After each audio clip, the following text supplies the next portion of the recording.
Assalamualaikum teman-teman. Selamat datang di channel Dramanesia.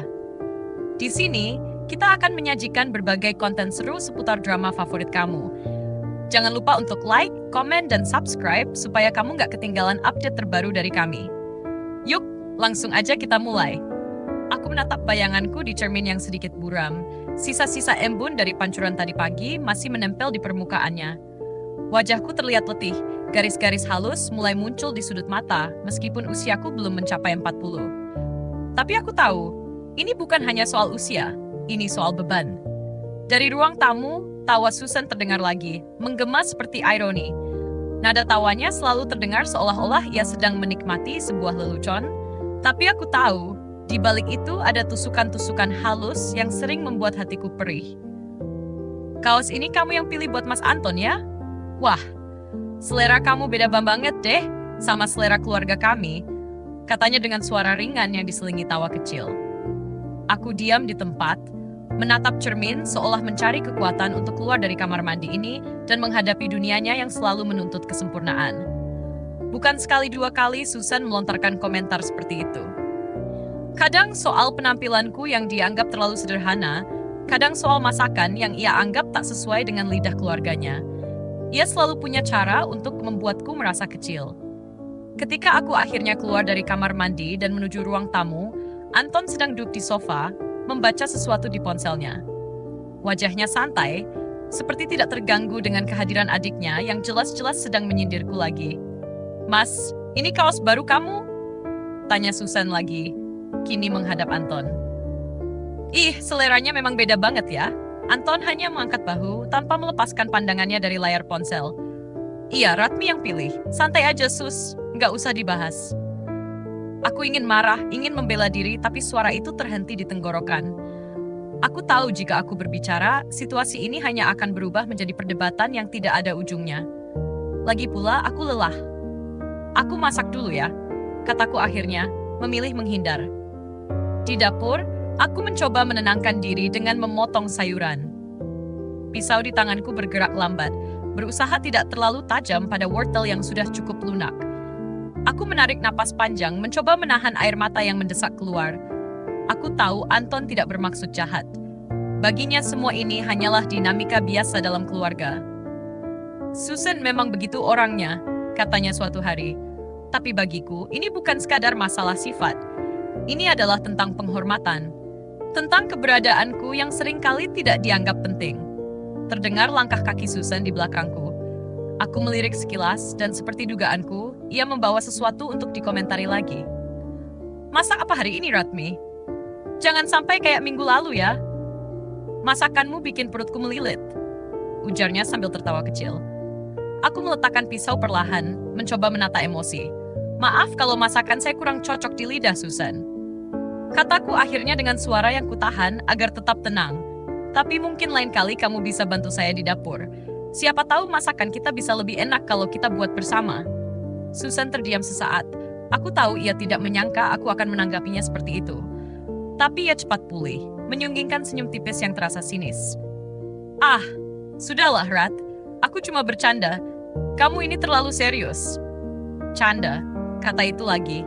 Seolah-olah segala ucapannya yang menyakitkan hati bisa dibenarkan hanya karena disebut sebagai lelukon. Tapi kali ini, aku tidak ingin membiarkan diriku tenggelam lagi. Aku berbalik, menatapnya dengan mata yang aku tahu penuh keyakinan. "Susan, aku menghargai kamu sebagai adik ipar. Tapi aku juga ingin kamu belajar menghargai aku.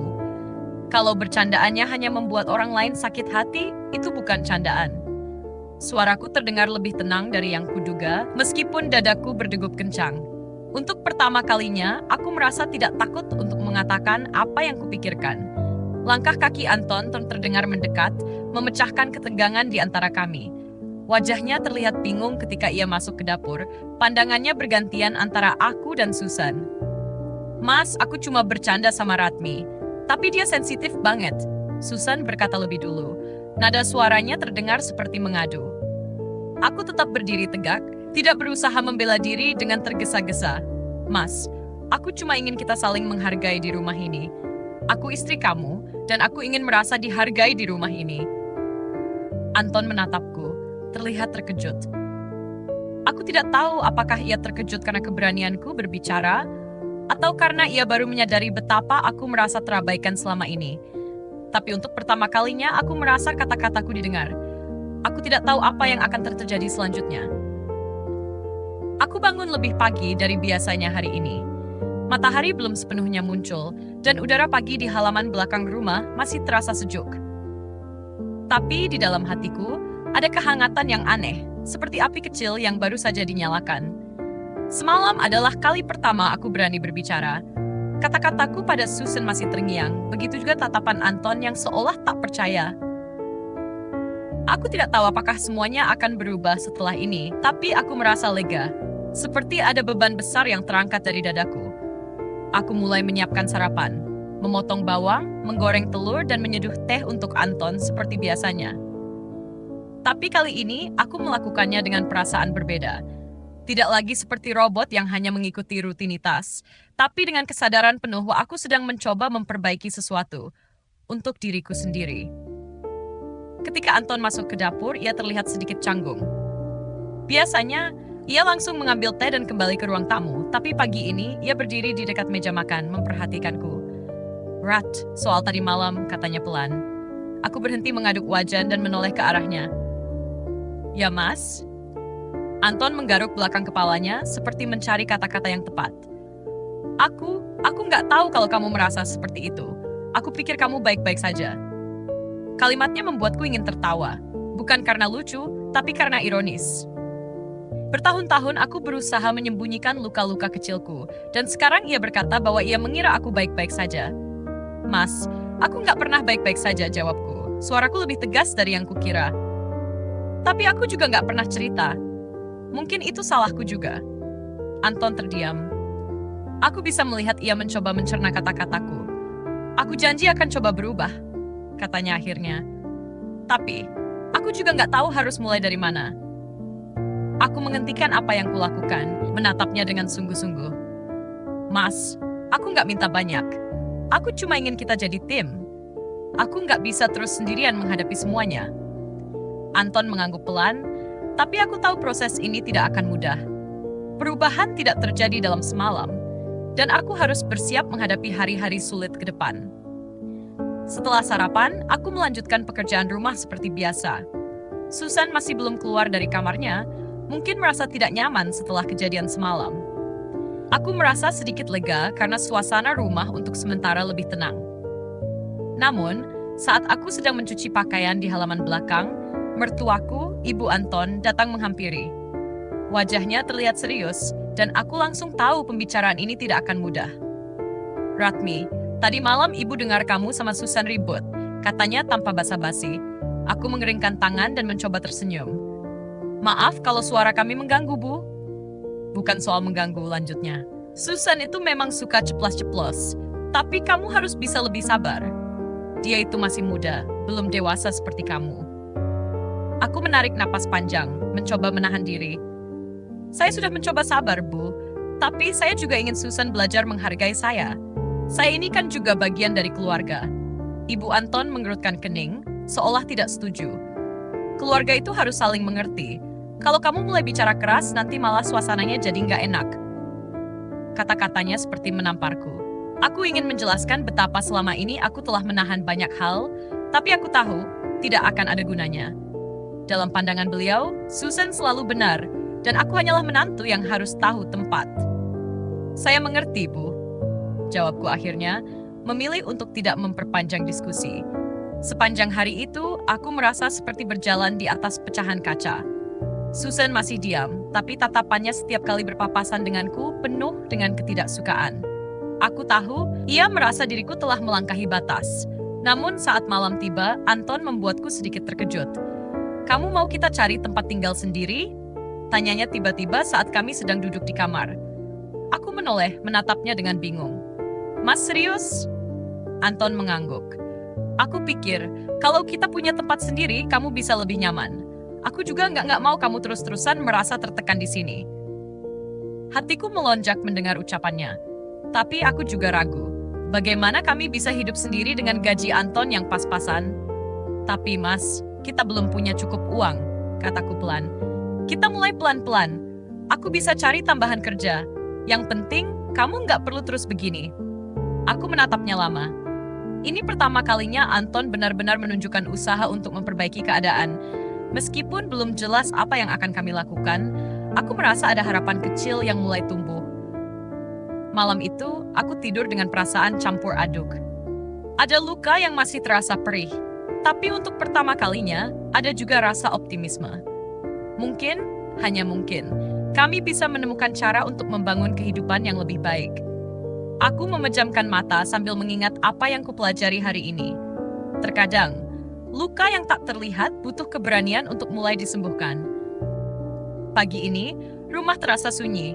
Susan masih belum banyak bicara padaku sejak insiden beberapa hari lalu. Ia lebih banyak mengurung diri di kamar atau mengobrol dengan Ibu Anton jika kebetulan ada di rumah. Tapi aku tahu diamnya bukan tanda ia menyerah. Diamnya adalah jeda, menunggu saat yang tepat untuk kembali menyerang. Aku berusaha tidak terlalu memikirkan itu. Sebaliknya, aku mencoba fokus pada pekerjaan rumah yang menumpuk. Namun, seperti biasa, saat aku tengah mencuci piring, percikan air mulai terasa dingin di kulit, mengingatkan betapa letihnya aku dengan rutinitas ini. Anton berangkat lebih pagi hari ini. Katanya ada urusan mendesak di tempat kerja. Sebelum pergi, ia sempat menggenggam tanganku di meja makan, hal yang jarang ia lakukan. Rat, aku serius soal mencari tempat tinggal sendiri. Nanti malam kita bahas lagi. Ya, katanya. Aku hanya mengangguk, meskipun hatiku masih dipenuhi keraguan. Pindah dari rumah ini terdengar seperti mimpi yang terlalu jauh untuk dijangkau. Tapi aku tahu itu mungkin satu-satunya cara untuk keluar dari situasi ini. Ketika aku selesai beres-beres, Ibu Anton memanggilku ke ruang tamu. Wajahnya seperti biasa, datar dan sulit ditebak. Ia memegang tas belanja kecil yang baru dibawanya dari pasar. Ratmi, kamu tahu kan? Minggu depan ada arisan keluarga besar? Tanyanya. Aku mengangguk. Arisan keluarga adalah tradisi di keluarga Anton yang selalu membuatku gugup. Semua orang berkumpul, berbicara tentang hal-hal yang sering membuatku merasa seperti orang luar. Nah, kali ini, ibu mau kamu yang masak semuanya. Susan bilang dia sibuk, jadi kamu urus saja sendiri ya. Kalau bisa, masakannya lebih enak dari biasanya. Jangan sampai mengecewakan. Katanya dengan nada yang terdengar lebih seperti perintah daripada permintaan. Aku tersenyum kecil. Baik, Bu. Saya usahakan. Setelah ibu pergi, aku duduk di ruang tamu, memandangi dinding rumah yang sudah kuhafal setiap sudutnya.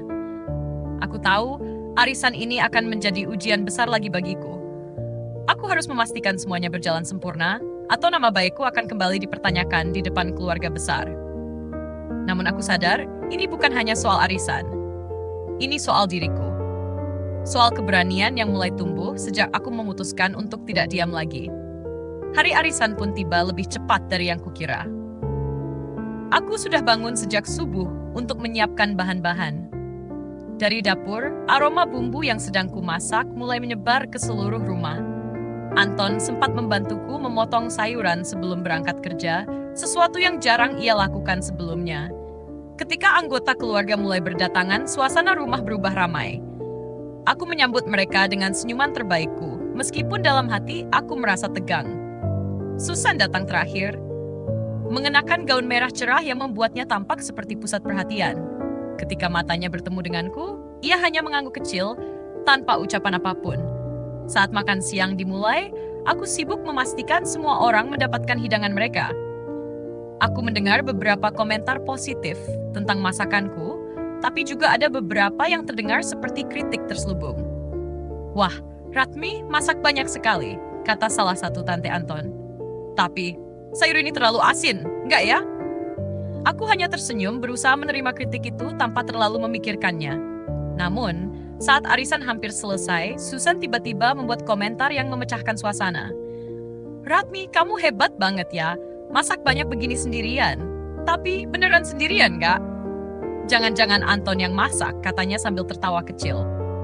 Aku merasa darahku berdesir. Beberapa tamu tertawa, tapi aku tahu mereka hanya ikut suasana. Aku menatap Susan sejenak, mencoba menahan diri. Susan, kalau memang kamu nggak suka sama masakan aku, kamu bisa bilang langsung, kataku akhirnya dengan suara tenang. Tapi aku harap lain kali kamu bisa lebih menghargai usaha orang lain. Ruangan itu mendadak hening. Semua mata tertuju padaku, termasuk Ibu Anton yang tampak terkejut. Susan tampak terdiam, wajahnya merah padam. "Ah, aku cuma bercanda, kok," katanya pelan, kali ini tanpa senyuman. Aku tidak menanggapi. Sebaliknya, aku kembali sibuk mengurus tamu lain, meninggalkan Susan dengan rasa malu yang kurasa akan sulit ia lupakan. Malam harinya, Anton pulang lebih awal. Setelah makan malam, ia duduk di sampingku di ruang tamu. "Rat, aku dengar dari ibu soal arisan tadi. Kamu ngomong apa ke Susan?" Tanyanya dengan nada ingin tahu.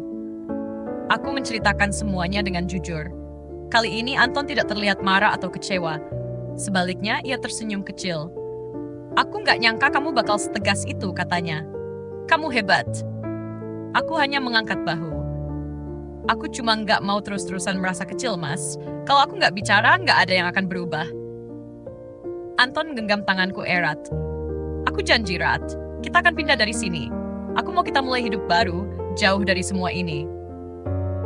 Untuk pertama kalinya, aku merasa Anton benar-benar ada di pihakku.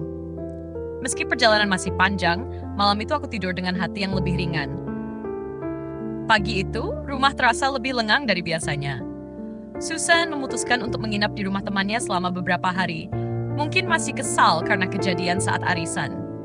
Meski suasana lebih tenang, aku tahu ini bukan akhir dari semua konflik. Namun, untuk saat ini, aku memanfaatkan kedamaian sementara ini. Setelah mengantar Anton berangkat kerja, aku menyempatkan diri duduk di ruang tamu sambil menyusun daftar belanjaan. Sejak pembicaraan kami tentang pindah rumah, aku mulai lebih hati-hati mengatur keuangan. Aku menyadari betapa setiap rupiah yang aku hemat bisa menjadi langkah kecil menuju kehidupan yang lebih mandiri. Namun siang itu, mertuaku mendatangiku di dapur. Ia membawa setumpuk pakaian yang perlu disetrika. "Ratmi, ibu ada acara dengan teman-teman siang ini. Kamu tolong setrikain baju-baju ini ya," katanya dengan nada seperti biasa, tanpa jeda, tanpa memberi ruang untuk menolak. Aku menatap pakaian itu sejenak, lalu menjawab dengan lembut, "Bu, hari ini saya ada rencana ke pasar. Mungkin baju-baju ini bisa ibu serahkan ke penatu saja?" Mertuaku mengerutkan kening. "Penatu? Bukannya kamu masih punya waktu di rumah?" Aku menelan ludah, mencoba menahan perasaan. "Ibu, saya juga harus mengatur banyak hal untuk keperluan rumah. Kalau terus mengurus semuanya sendiri, saya takut tidak sempat mengerjakan yang lain." Ia terdiam sejenak, tampak tak percaya mendengar jawabanku. Aku tahu ini akan menjadi awal dari pembicaraan yang sulit. "Kamu sekarang mulai berani ya?" katanya akhirnya. "Apa ini pengaruh Anton?" Pertanyaan itu membuat dadaku berdesir. Aku tahu ia mencoba mencari alasan untuk menempatkanku dalam posisi salah. Tapi aku juga tahu inilah waktunya untuk bersikap tegas. "Bukan soal berani, Bu," jawabku sambil menatapnya. "Saya cuma ingin memastikan semua yang saya lakukan bermanfaat, baik untuk keluarga maupun untuk diri saya sendiri. Kalau ada hal yang bisa kita selesaikan lebih efisien, kenapa tidak?" Mertuaku menghela napas panjang, lalu mengangkat bahu. "Ya sudah, terserah kamu. Tapi jangan sampai Anton tahu kamu mulai mengeluh soal pekerjaan rumah. Ya." Ia pergi meninggalkanku dengan langkah cepat, seolah ingin menyembunyikan rasa kesalnya. Aku menghela napas lega, meskipun dadaku masih berdebar. Ini mungkin hanya perlawanan kecil, tapi bagiku, itu adalah kemajuan. Malamnya, Anton membawa kabar yang membuatku terkejut. "Rat, aku dapat tawaran kerja sampingan dari teman kantor. Gajinya memang gak seberapa, tapi aku pikir ini bisa jadi tambahan untuk tabungan kita," katanya dengan mata berbinar. Aku tersenyum mendengar semangatnya. "Apa itu, Mas?" "Jadi supir pengiriman malam. Cuma 3 kali seminggu. Nggak terlalu berat kok." Meski aku senang Anton mulai berusaha lebih keras, aku juga khawatir. Jadwal kerjanya yang sudah padat akan bertambah dan aku tidak ingin ia jatuh sakit. "Mas yakin sanggup?" tanyaku. Anton mengangguk. "Aku yakin. Lagi pula, ini untuk kita. Aku nggak mau rencana pindah rumah cuma jadi omong kosong." Kata-katanya membuatku terharu. Untuk pertama kalinya, aku merasa seperti benar-benar memiliki sekutu dalam perjuangan ini. Hari-hari berikutnya terasa lebih sibuk. Aku mulai belajar mencari cara untuk menghasilkan uang sendiri. Dari internet, aku menemukan ide untuk menjual makanan kecil secara online. Dengan modal kecil yang aku sisihkan dari belanja harian, aku mulai membuat kue kering dan memotret hasilnya untuk ditawarkan melalui grup-grup WhatsApp. Awalnya aku ragu apakah ada yang akan membeli. Namun ketika pesanan pertama datang dari tetangga, aku merasa seperti mendapatkan angin segar. Setiap kali aku menerima pesanan, aku merasa sedikit demi sedikit sedang membangun kebebasanku sendiri. Anton juga mulai menjalani pekerjaan sampingannya. Meski wajahnya sering terlihat lelah, ia selalu mencoba tersenyum setiap kali pulang ke rumah. Kita makin dekat, Rat, katanya suatu malam sambil menyerahkan amplop berisi uang hasil kerjanya. Aku rasa dalam 3 bulan kita bisa cari kontrakan kecil. Hatiku melompat mendengar itu. Kontrakan kecil sekalipun terdengar seperti surga dibandingkan dengan rumah ini. Namun, tak semua berjalan mulus. Ketika Susan kembali ke rumah, ia langsung membawa suasana baru yang penuh ketegangan. "Kalian mau pindah?" tanyanya dengan nada tajam saat mendengar pembicaraan kami. Aku mengangguk. "Iya, Susan. Kami ingin mulai mandiri." Susan mendengus. "Mandiri? Atau kamu cuma mau kabur karena nggak tahan sama aku?" Pertanyaannya menusuk, tapi aku tetap tenang. "Susan, ini bukan soal kamu. Ini soal kami ingin membangun kehidupan sendiri. Aku harap kamu mengerti." "Terserah kalian deh," katanya sambil berlalu. Tapi aku tahu, ini bukan akhir dari sikap tidak menyenangkannya. Malam itu, aku duduk di samping Anton, memandangi daftar pengeluaran yang kutulis di buku kecil. Meski ada banyak rintangan, aku merasa lebih percaya diri menghadapi masa depan. Anton merangkulku dengan lembut. "Kita akan berhasil, Rat. Aku yakin." Aku menatapnya dan tersenyum. Untuk pertama kalinya, aku benar-benar percaya pada kata-katanya. Kami sedang melangkah menuju sesuatu yang lebih baik, meskipun jalannya tidak selalu mulus. Langit pagi itu mendung, seolah menjadi pertanda suasana rumah yang kembali panas sejak kedatangan Susan. Setelah mendengar rencana kami untuk pindah, ia menjadi lebih sering menyindir, entah tentang cara kami mengatur uang atau tentang kemampuan Anton menjaga rumah tangga. Di dapur, aku sedang memotong bahan untuk membuat kue pesanan pelanggan ketika Susan masuk dengan suara langkah keras. "Ratmi, kamu serius mau ninggalin rumah ini? Memangnya bisa hidup mandiri? Kalau nggak ada ibu, siapa yang bantu kamu kalau ada apa-apa?" katanya sambil membuka lemari es. Aku menoleh sebentar, mencoba tetap tenang. "Kami akan belajar, Susan. Semua orang punya proses masing-masing." Susan mendengus. "Proses? Kamu itu kayaknya nggak sadar deh. Pindah bukan solusi. Kamu malah bikin masalah baru.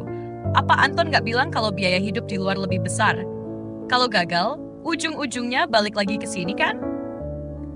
Aku menggenggam pisau di tanganku lebih erat. Kata-katanya menyengat, tapi aku tahu meladeni emosinya hanya akan membuat semuanya lebih buruk. "Susan," kataku dengan suara yang kuusahakan tetap tenang. "Aku tahu kamu mungkin tidak setuju dengan keputusan kami, tapi aku mohon, biarkan kami mencoba. Aku nggak minta bantuanmu, hanya pengertian." Ia terdiam sebentar, lalu mengangkat bahu. "Terserah kamu, tapi jangan datang menangis kalau ternyata hidup di luar nggak semudah yang kamu bayangkan." Ia pergi meninggalkan dapur, meninggalkan udara yang terasa lebih dingin. Anton pulang lebih malam hari itu. Wajahnya tampak letih, tapi ia membawa berita yang membuatku kembali bersemangat. "Rat, aku dapat info dari temanku soal kontrakan yang cocok buat kita. Harganya terjangkau, dan lokasinya nggak terlalu jauh dari tempat kerjaku," katanya sambil menyerahkan sebuah brosur kecil. Aku melihat brosur itu dengan hati berdebar. Rumahnya sederhana, hanya 2 kamar dengan dapur kecil, tapi terlihat nyaman. "Kapan kita bisa lihat?" tanyaku penuh antusias. "Besok, kalau kamu sempat. Aku akan ambil cuti setengah hari untuk menemanimu," jawabnya sambil tersenyum kecil. Keesokan harinya, kami mengunjungi kontrakan itu. Pemiliknya, seorang wanita paruh baya dengan senyuman ramah, menyambut kami dengan hangat. Ia menunjukkan setiap sudut rumah, mulai dari ruang tamu hingga halaman kecil di belakang. "Ini rumah sederhana, tapi suasananya tenang," katanya. Aku jatuh cinta pada pandangan pertama. Meski kecil, rumah itu terasa seperti tempat di mana aku akhirnya bisa memiliki ruang untuk bernapas. Setelah diskusi singkat, Anton dan aku memutuskan untuk mengambilnya. Kami menyerahkan uang muka, meski itu berarti harus lebih hemat untuk beberapa bulan ke depan. Saat keluar dari rumah itu, Aku menggenggam tangan Anton erat. Terima kasih, Mas. Aku nggak pernah membayangkan kita benar-benar sampai di tahap ini. Anton tersenyum. Ini baru awal, Rat. Kita masih punya banyak yang harus kita bangun. Namun, sukacita kami tidak berlangsung lama. Malamnya, saat kami memberitahu Ibu Anton tentang keputusan ini, reaksi yang kami dapatkan tidak seperti yang diharapkan. Kalian pindah? Kok nggak bilang-bilang sebelumnya? Tanya Ibu Anton dengan nada tajam. Kami sudah memikirkan ini matang-matang, Bu, jawab Anton. Aku ingin kami mandiri. Ratmi juga perlu ruang untuk berkembang. Tapi ini bukan waktu yang tepat. Pindah itu butuh banyak biaya, Anton. Kamu nggak memikirkan risiko? Kalau ada apa-apa, siapa yang membantu kalian? Aku mencoba menenangkan suasana. Bu, kami tahu risikonya, tapi kami ingin mencoba agar bisa belajar. Susan yang mendengar dari ruang lain tiba-tiba ikut campur. Belajar? Belajar apa? Hidup mandiri? Jangan-jangan kamu cuma nggak tahan tinggal di sini, Ratmi? Dadaku terasa sesak, tapi aku tahu ini bukan waktu untuk emosi. Aku menatap Susan, lalu berkata dengan suara tenang, Susan, aku menghormati kamu sebagai bagian dari keluarga, tapi kami mengambil keputusan ini bukan untuk melawan siapapun. Kami hanya ingin membangun kehidupan yang lebih baik. Anton menambahkan, Bu, aku harap Ibu bisa mengerti. Kami tidak bermaksud meninggalkan keluarga, hanya ingin memulai sesuatu untuk masa depan kami. Namun, Ibu Anton tetap terlihat kesal. Kalau itu maumu, aku nggak bisa melarang. Tapi jangan lupa, keluarga adalah tempat kembali. Jangan lupa daratan. Malam itu, aku duduk di kamar sambil memandangi koper kecil yang mulai kusiapkan. Hatiku berat meninggalkan rumah ini, bukan karena keterikatan, tapi karena aku tahu keputusan ini melibatkan banyak perasaan. Anton masuk dan duduk di sampingku. Kamu yakin, Rat? Aku menatapnya. Aku yakin, Mas, kalau kita nggak mulai sekarang, kapan lagi? Aku hanya berharap mereka mengerti suatu hari nanti. Anton memelukku erat. Aku janji, kita akan melewati ini bersama. Dalam pelukan itu, aku merasa lebih kuat. Meski langkah kami baru dimulai, aku yakin perjalanan ini akan membawa kami menuju kehidupan yang lebih baik. Hari-hari setelah keputusan kami untuk pindah rumah dipenuhi oleh aktivitas yang melelahkan, tapi juga membahagiakan. Aku mulai memilah barang-barang mana yang perlu dibawa dan mana yang bisa ditinggalkan. Setiap sudut rumah ini memiliki cerita, sebagian manis, sebagian pahit. Anton, meski masih sibuk dengan pekerjaannya, selalu meluangkan waktu untuk membantuku mengepak barang. Aku melihat usahanya dan merasakan bahwa dia benar-benar ingin membuat hidup kami lebih baik. Namun, suasana rumah semakin tidak nyaman. Sejak mendengar kabar kepindahan kami, Susan semakin sering mencari celah untuk memulai konflik. Kalian pindah cuma bawa koper segini? Nanti di rumah baru mau pakai apa? Jangan-jangan semua ini cuma rencana impulsif tanpa pikir panjang, katanya suatu pagi sambil lalu. Aku menahan napas, berusaha tidak terpancing. Namun aku tahu, jika terus diam, aku hanya akan membuatnya merasa lebih berkuasa. Susan, jawabku akhirnya dengan suara tenang, aku tahu kamu punya banyak pendapat soal kami, tapi aku harap kamu juga tahu, keputusan ini bukan untuk menyenangkan atau menyakiti siapapun. Ini tentang kami ingin mencoba hidup mandiri. Aku mohon, biarkan kami menjalani proses ini tanpa tambahan beban. Susan mendengus, lalu berlalu tanpa berkata apa-apa lagi. Suatu malam, Anton membawa kabar lain yang membuatku semakin bersemangat. Rat, aku berhasil nego sama pemilik kontrakan. Dia setuju kasih kita diskon 2 bulan pertama kalau kita mulai pindah minggu depan, katanya dengan wajah sumringah. Aku menatapnya dengan tak percaya. Minggu depan? Cepat sekali. Iya, aku pikir lebih cepat lebih baik. Kita nggak perlu berlama-lama di sini kalau semuanya sudah siap, jawabnya. Hatiku berdebar mendengar itu. Memulai hidup baru terasa semakin nyata, tapi bersamaan dengan itu, muncul kekhawatiran. Apakah kami benar-benar siap? Hari-hari berikutnya, Ibu Anton mulai menunjukkan tanda-tanda keengganannya menerima keputusan kami. Ia sering mendesah panjang setiap kali melihat kami mengepak barang. Ratmi, nanti kalau di sana kamu jangan lupa tetap jaga hubungan baik sama keluarga. Jangan sampai karena pindah, kamu lupa sama tanggung jawab sebagai menantu, katanya suatu siang. Aku mengangguk dengan sopan. Tentu, Bu, saya akan tetap berusaha jadi bagian dari keluarga. meski tinggal di tempat yang berbeda. Namun, di balik kata-kata itu, aku tahu ada keengganan untuk melepas kami. Meski sering merasa tidak diterima, aku juga memahami bahwa kepergianku akan mengubah dinamika rumah ini. Malam terakhir sebelum kepindahan kami, Anton mengajak ibu dan Susan untuk makan malam bersama. Awalnya, suasana terasa canggung, tapi perlahan percakapan mulai mengalir. Mas Anton, kata Susan tiba-tiba, kamu yakin Ratmi bisa urus semuanya di sana? Jangan sampai dia malah kerepotan dan kamu yang jadi korban. Aku menggigit bibir menahan emosi, tapi sebelum aku sempat merespons, Anton menjawab dengan tegas. Susan, aku tahu Ratmi bisa. Dia sudah membuktikan banyak hal selama ini. Aku percaya padanya. Kata-kata Anton membuat Susan terdiam. Ibu Anton hanya memandangi kami, lalu mengangguk pelan. Kalau itu keputusan kalian, ibu doakan yang terbaik. Tapi jangan lupakan kami di sini, katanya akhirnya. Hatiku terasa hangat mendengar itu. Meski terasa seperti restu setengah hati, aku tahu ini langkah maju. Keesokan harinya, hari kepindahan kami tiba. Anton dan aku membawa barang-barang ke mobil sewaan yang akan mengantar kami ke kontrakan baru. Ibu Anton berdiri di depan pintu, tampak sedih tapi berusaha tegar. Jaga diri baik-baik di sana, katanya sambil menggenggam tanganku. Aku mengangguk, berusaha menahan air mata. Terima kasih Ibu atas semuanya. Susan hanya melambaikan tangan tanpa banyak kata, tapi aku tahu jauh di lubuk hatinya ada rasa kehilangan juga. Saat mobil mulai melaju meninggalkan rumah itu, aku merasa lega sekaligus gugup.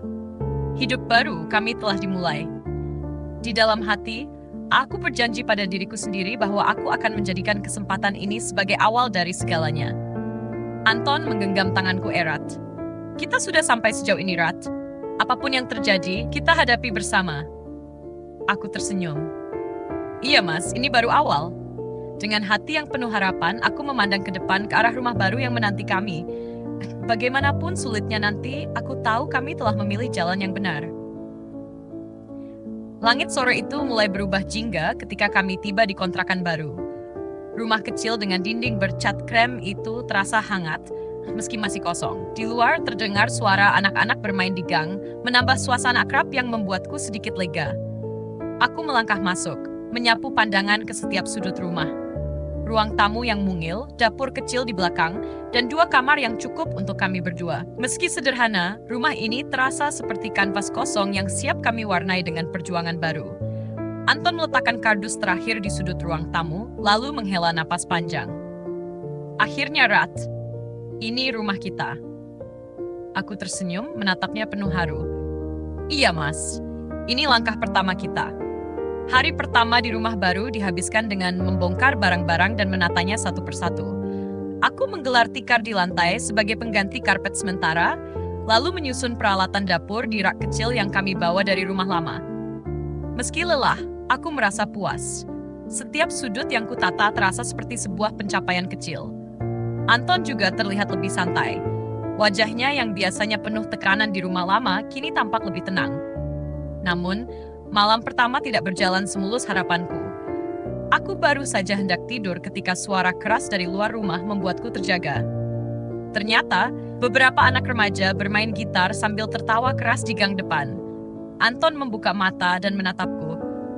Gang kecil, Rat? Mungkin bakal banyak suara kayak gini. Aku mengangguk, meski sedikit kesal. Ini konsekuensi dari lingkungan baru yang harus kami terima. Aku menarik napas panjang dan berusaha tidur meski suara itu masih menggema. Pagi harinya aku memulai rutinitas di dapur. Aku membuat sarapan sederhana, lalu mengantar Anton ke depan pintu saat ia bersiap pergi kerja. Sebelum pergi, ia menatapku dengan senyum hangat. Kalau ada apa-apa, kabari aku ya, katanya. Iya, Mas. Hati-hati di jalan. Setelah ia pergi, aku mulai mengurus pesanan kue yang sudah kuterima sejak beberapa hari lalu. Ini adalah salah satu hal yang membuatku semangat untuk memulai hidup baru. Aku ingin usahaku tumbuh, meski dimulai dari hal kecil. Namun hari itu juga aku dihadapkan pada tantangan baru. Seorang ibu tetangga datang mengetuk pintu, memperkenalkan diri sebagai Bu Mira. Ia tampak ramah, tapi ucapannya sedikit mengejutkanku. Rumah ini sebelumnya ditempati orang yang suka nunggak bayar listrik. Jadi kalau kamu ada masalah sama tagihan atau apa, langsung cek ke petugas ya, Bu. Jangan sampai ketipu kayak penghuni sebelumnya. Aku mengangguk, meski jantungku berdebar. Aku tidak ingin ada masalah seperti itu di rumah baru kami. Setelah Bu Mira pergi, aku segera memeriksa tagihan-tagihan yang sudah disiapkan pemilik rumah. Semuanya tampak normal, tapi aku tetap merasa waspada. Sore harinya, Anton pulang dengan wajah lelah tapi tetap membawa semangat. "Gimana hari pertama di sini?" tanyanya sambil meneguk segelas air. "Baik, Mas. Ada tetangga yang datang kenalan. Rumah ini nyaman, meski masih banyak yang harus kita rapikan." Anton mengangguk, lalu duduk di lantai sambil menyandarkan punggungnya ke dinding. Aku juga merasa lebih lega tinggal di sini. Meski kecil, setidaknya kita punya ruang sendiri.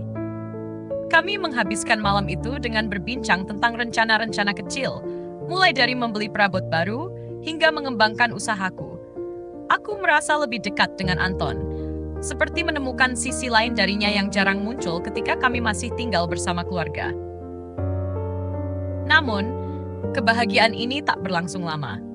Beberapa hari kemudian, Susan menelepon Anton dengan nada tinggi. Aku bisa mendengar percakapan mereka meski Anton berusaha menjauh dariku. "Mas Anton, kok kalian pergi gitu aja? Ibu jadi sering mengeluh tahu. Rumah jadi sepi, semua kerjaan jatuh ke aku." Anton mencoba menenangkan. "Susan, ini keputusan kami. Aku yakin kamu dan ibu bisa mengatur semuanya di sana. Tapi ini egois, Mas. Kamu itu anak laki-laki satu-satunya. Tugasmu di rumah bukan hidup seenaknya dengan Ratmi." Mendengar itu, dadaku terasa panas. Namun, aku tetap diam. Anton menutup telepon dengan wajah kesal. "Rat, aku minta maaf. Susan memang sering seperti itu. Jangan dipikirkan ya," katanya. Aku tersenyum kecil, meski hatiku sedikit terluka. "Nggak apa-apa, Mas. Yang penting kita tetap fokus sama hidup kita." Malam itu, aku duduk sendirian di ruang tamu sambil memandangi jendela. Aku tahu, kepindahan ini tidak serta-merta menyelesaikan semua masalah. Masih ada beban dari masa lalu yang terus mengikuti kami. Namun, aku juga tahu kami sedang melangkah ke arah yang benar. Setiap tantangan yang kami hadapi di sini adalah bagian dari perjalanan menuju kehidupan yang lebih baik. Aku menggenggam tangan Anton yang duduk di sampingku. "Mas, kita nggak akan menyerah kan?" Anton menatapku lalu mengangguk dengan penuh keyakinan. "Nggak, Rat. Kita nggak akan menyerah. Ini rumah kita, hidup kita, dan kita akan menjalaninya bersama." Aku tersenyum, merasa lebih kuat dari sebelumnya. Meski masih ada badai yang harus kami hadapi, aku tahu kami memiliki satu sama lain. Itu sudah cukup untuk membuatku yakin bahwa kami bisa melewati semuanya. Hari-hari berlalu dengan cepat di rumah kontrakan kami. Meski sederhana, tempat ini mulai terasa seperti rumah. Aku terus mengelola usaha kuenya dan Anton semakin sibuk dengan pekerjaannya. Namun, kenyamanan ini tidak bertahan lama. Suatu pagi saat aku sedang menyelesaikan pesanan kue ulang tahun, listrik di rumah tiba-tiba mati. Mixer yang sedang kugunakan berhenti mendadak, membuat adonan di dalamnya mengental tak merata. "Ya ampun, kenapa mati sekarang?" gumamku panik. Aku segera keluar rumah, berharap bisa menemukan solusi cepat. Tetangga sebelah, Bu Mira, sedang menyapu halaman. "Bu Mira, listrik di rumah saya mati. Apa ini padam di seluruh gang?" tanyaku. Bu Mira menggeleng. "Oh enggak, Bu Ratmi. Listrik saya masih nyala. Coba cek meterannya, mungkin ada masalah di situ." Aku segera memeriksa meteran listrik dan benar saja ada notifikasi yang mengatakan bahwa pulsa listrik habis. Aku teringat, kami belum sempat mengisi sejak pindah.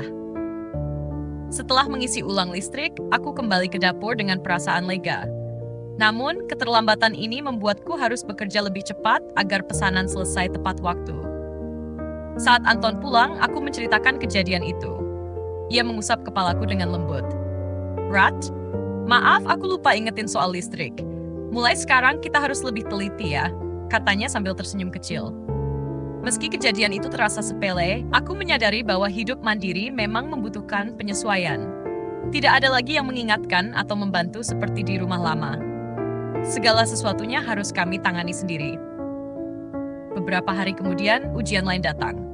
Saat aku sedang berbelanja di pasar, seorang wanita yang tampak seumuranku mendekat. "Bu, apa benar Ibu Ratmi yang tinggal di kontrakan baru itu?" tanyanya. "Iya, Bu. Ada apa ya?" Oh, saya hanya ingin memperingatkan. Rumah itu dulu penghuninya sering bermasalah sama tagihan air. Kalau ada apa-apa soal air, langsung hubungi PDAM. Jangan sampai ada tunggakan yang ibu nggak tahu. Hatiku kembali cemas. Setelah masalah listrik, kini air, aku mencoba tetap tenang mengucapkan terima kasih pada wanita itu, lalu segera pulang untuk memeriksa. Anton dan aku langsung mengecek tagihan air malam itu. Kami menemukan bahwa tagihan bulan lalu belum dibayarkan oleh penghuni sebelumnya. Meski bukan tanggung jawab kami, Anton memutuskan untuk melunasi tunggakan itu agar tidak ada masalah ke depannya. Mas, ini nggak adil. Kenapa kita harus bayar kesalahan orang lain? Tanyaku sedikit kesal. Anton menepuk pundakku. Iya, Rat. Tapi kita juga nggak mau ribut panjang soal ini. Anggap saja ini harga dari pengalaman. Kata-katanya membuatku sedikit tenang, meski rasa kecewa tetap ada.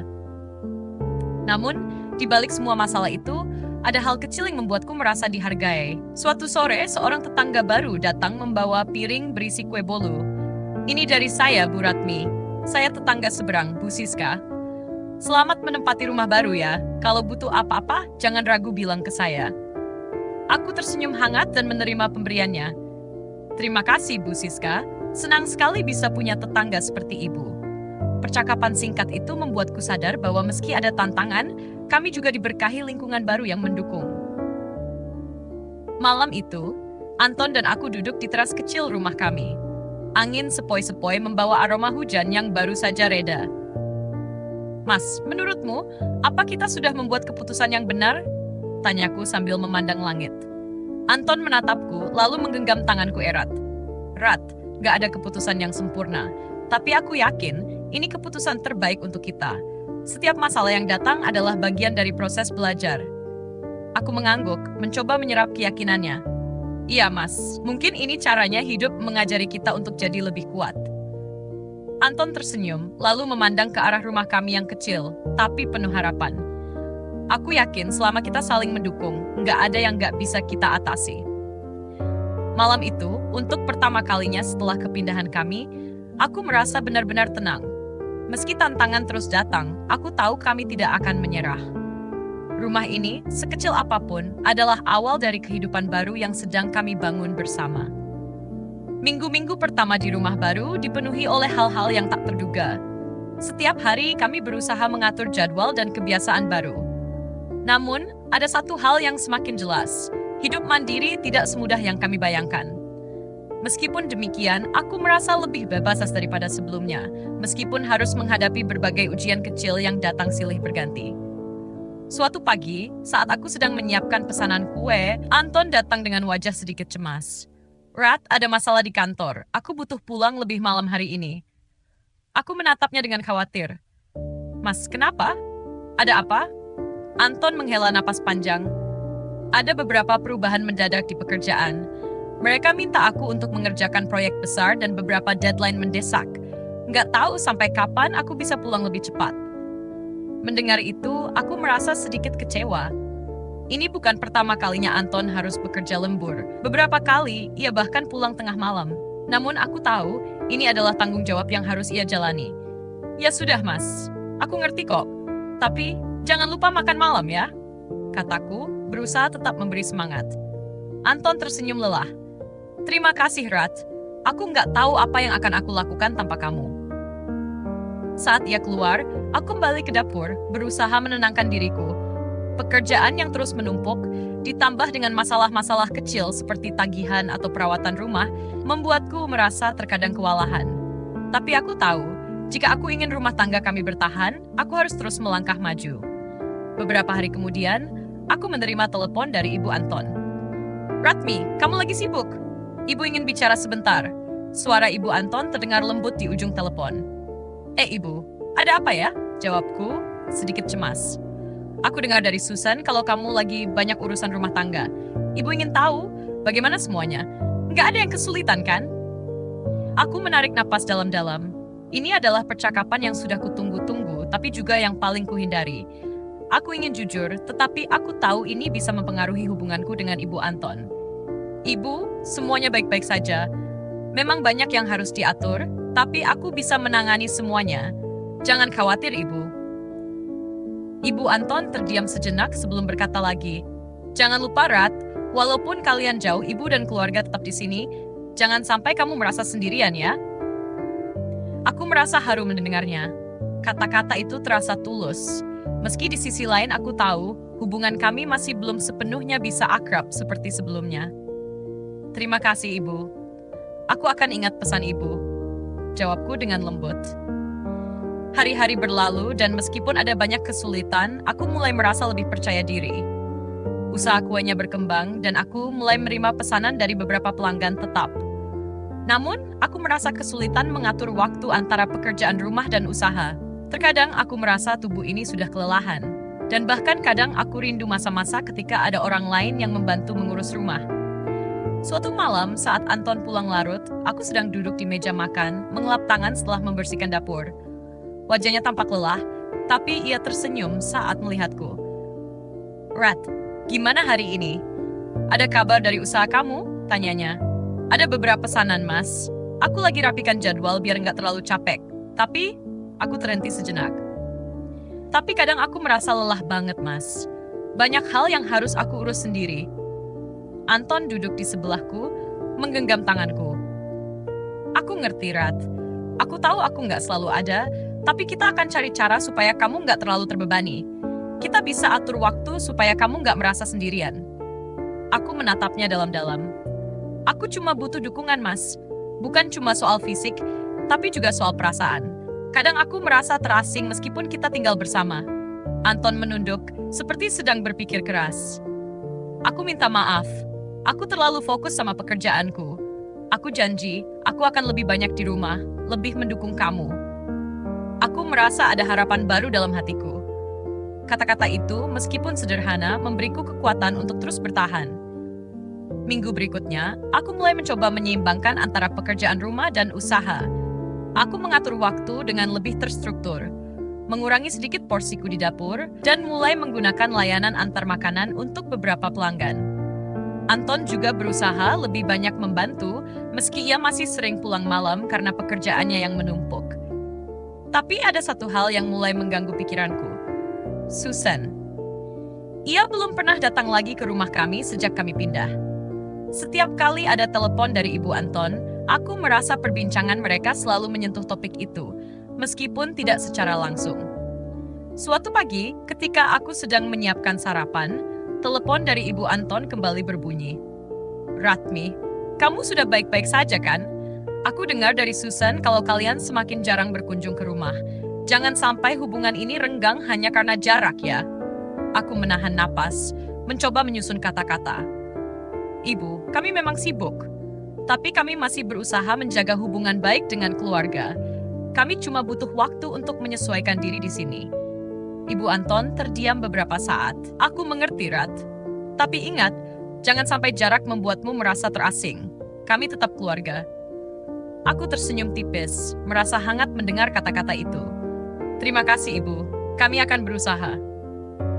Malam itu, aku dan Anton duduk bersama di ruang tamu setelah seharian bekerja keras. Kami berdua lelah, tetapi ada kedamaian yang kurasakan di hati. Kami telah membuat langkah besar dengan pindah. Dan meskipun perjalanan ini penuh dengan ujian, aku tahu kami akan bisa menghadapinya bersama. Mas, aku merasa lebih baik akhir-akhir ini. Aku tahu kita bisa melalui semua ini, kataku dengan suara lembut. Anton memelukku erat. Aku juga, Rat. Kita nggak akan menyerah. Ini rumah kita dan kita akan jalani semuanya bersama. Aku menatapnya dengan penuh cinta. Ini adalah hidup yang kami pilih, dan meskipun tidak mudah, aku tahu kami akan mampu membangunnya bersama. Itulah kisah pilu hari ini dari Dramanesia. Semoga kalian bisa mengambil pesan moral dari konten yang kami sajikan. Sampai jumpa di video berikutnya. Wassalamualaikum.